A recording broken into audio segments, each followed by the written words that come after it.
the video game industry continues to expand, there are more and more great games coming out all the time, and with what I'm already sure is a massive pile of classics that you haven't quite made it to yet, you can't be expected to play everything. While understandable, that does mean you'll have inevitably missed out on some excellent video game levels that have been created over the decades. So we're here to deep dive into 10 of these that really deserve your attention. Whether you've never played these at all or simply forgotten them, let's take a stroll down video game memory lane with some slam dunk levels and stages in video games. Obviously somebody remembers these levels, otherwise we wouldn't know they were awesome, but consider the following entries a PSA to those who haven't had the pleasure or forgot they had. Now, just so you guys know, we're playing it a little fast and loose with the definition of level here, so we can include as many genres as possible and nothing gets left out. I'm Jess from WhatCulture, and here are 10 awesome video game levels nobody remembers. Number 10, The Farm. Inside. Now, if you've played Inside, I'm guessing you remember one part really well, and that's its batch crazy ending. Now, of course, everyone remembers that, but what people might not remember is an earlier stage that really deserves to be called out. Of course, the ending isn't the only worthwhile part of this fantastic game. I'd argue that comes much earlier when you're navigating the farm. This is the first time you'll come across the game's incredibly creepy mind control devices, which become a fixture of both the puzzling and narrative as you progress. You'll need to work out that you need to jump on top of an aggressive pig in order to get high enough to reach the device. But once you do, it's absolutely a WTF moment. The creepy animations of both the boy hanging in the air and the zombified bodies replicating his movements in the background are unsettling, to say the least. The implications of how this is possible and what's going on are even more so. Given the game relies entirely on your interpretation of events to discern the story, this particular level revealed things were way messed up than we initially expected. And this is a Playdead game. Our expectations were pretty high.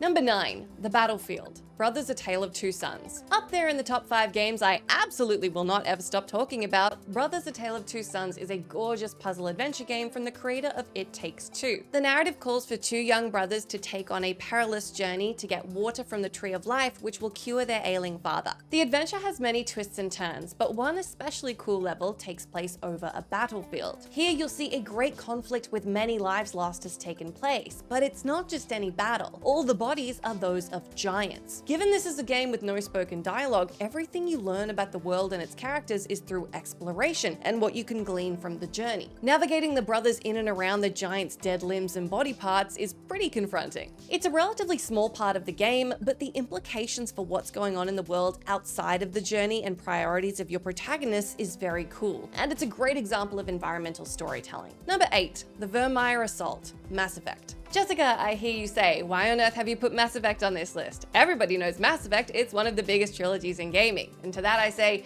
yes, but being one of the biggest trilogies in gaming, there are already so many standout times that we remember from playing these games, and that means some get overshadowed, one of which is VIRMIRE. We'll remember the suicide mission from Mass Effect 2, the final assault at the trilogy's conclusion, and Morden's brave sacrifice to cure the Krogan genetic disease, the genophage. But the VIRMIRE assault from the game's first outing is particularly special. Cast your mind back to 2007 or 2021 if you grabbed the Legendary Edition, and our hero had found themselves allying with the Solarians to weed out primary antagonist Saren on VIRMIRE. You quickly discover Saren has managed to cure the genophage, intending to raise a Krogan army, and your friendship with your Krogan squad mate Rex going forward will depend on whether you choose to destroy the cure or not. As if that wasn't intense enough, VIRMIRE also features your confrontation with Sovereign, a Reaper who intends to harvest all organic life. Your tense conversation with Saren, finally encountering Sovereign and facing the sinking reality of how big of a threat the Reapers truly are, and realizing you need to sacrifice either Kaidan or Ashley and there's no way to save them both, makes this a stunning moment in the landmark sci-fi trilogy. Number 7, PHENDRANA Drifts, Metroid Prime. There's a lot to love about the Metroid franchise, and Metroid Prime was a, well, prime example of the series at its very best, even though it was a serious departure as it stepped out to take on the third dimension on GameCube. Since Metroid as a franchise is so enormous with so many great levels, it's inevitable that some are going to get lost in the noise, so we've dedicated this entry to PHENDRANA Drifts. Accompanied by some of the best music in the franchise, and honestly probably gaming history, this level has it all. The vibes and snowy environment are immaculate, you get space base jump boots, the threat of Ridley looming, and the encounters throughout the level all make this one an absolute blast. It's enormously refreshing to explore the relatively peaceful landscape after the intensity of Magmoor Cavern, not to mention just the change of pace in being outside. If you haven't had the pleasure or you're getting a nostalgia rush right now remembering it, do yourself a favor and at least go listen to the soundtrack. Number 6. The prison level, Amnesia: The Dark Descent. There are lots of reasons that a video game level could be awesome and nobody remembers it. Maybe it's because the game is inundated with awesome levels. Maybe it's because it's a fairly old game and not a lot of people have played it. Or maybe it's because even the people who did play the game eliminated said level from their memory out of trauma, or had to stop playing at said level because it was too scary. Just so there's absolutely no confusion, you can file me away in that second category. The prison level in Amnesia: The Dark Descent somehow takes a gameplay experience that is already almost unbearably terrifying and makes it even more horrifying. The survival horror game already gives you nothing to defend yourself with, and the lantern in your hand is really only a beacon to let the grotesque-looking gatherers know where you're at so they can come do a murder on you. The prison level is absolutely riddled with them. It's pitch black and incredibly hard to navigate around. If you've been lucky enough to not play this one or forget all about it, just go on living your life and enjoy. If you're a scary games junkie though and you haven't played this one, you're gonna need to fix that right away. Number 5. Constantine's Mansion,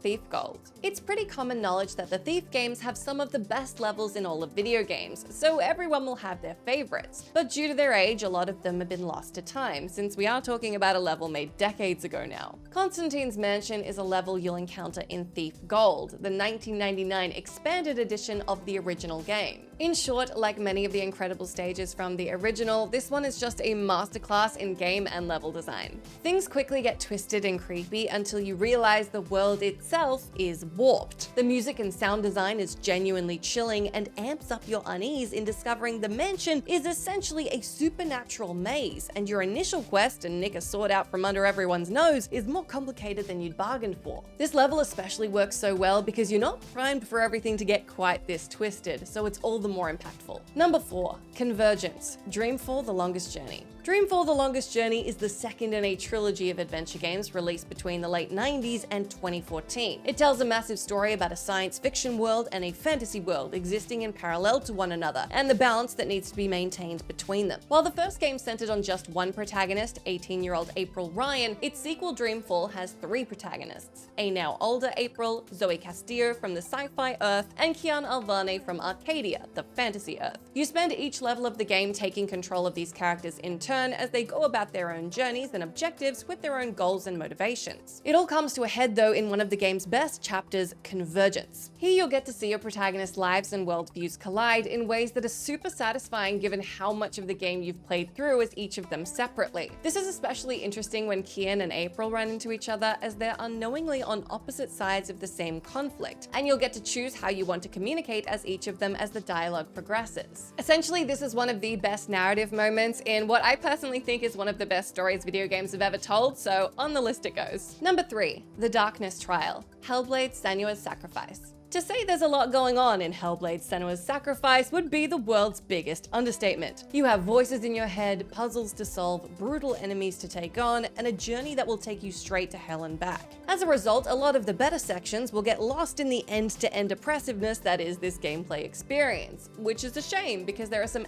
absolute doozies in there. One of the best levels is the Darkness Trial, where Senua needs to navigate through pitch black and try not to turn into Monster Chum. It's particularly effective because while the game has many terrifying enemies, usually you can pull off some epic dodges and sink a blade into them, but not in this case. This level is one of the few in the game that's genuinely frightening for both you and Senua, and in a game that's all about getting in her head, it does a great job of cementing that connection. HELLBLADE isn't a horror game, but it sure does feel like one for the duration of this level. Number 2. The City in the Sky, The Legend of Zelda: Twilight Princess. It's fair to say that Twilight Princess doesn't get as much attention as other games in the Zelda franchise, but it really should, because not only is the game pretty excellent end to end, it has some wonderful levels. One of these is the air level, and the dungeon you'll find in the sky. It's a surprisingly unique layout for a Zelda dungeon, which is a cool thing to be able to say this far into such a great franchise. It requires some critical thinking, clever maneuvering, puzzling, and care when it comes to the specific considerations of each combat encounter. The dungeon itself looks really unique, both inside and outside, wide, the music is eerie, and there are loads of opportunities to prove you're the tunic-wearing hero I know you are. Most impressive of all, though, is absolutely the final boss of the area, Argarok.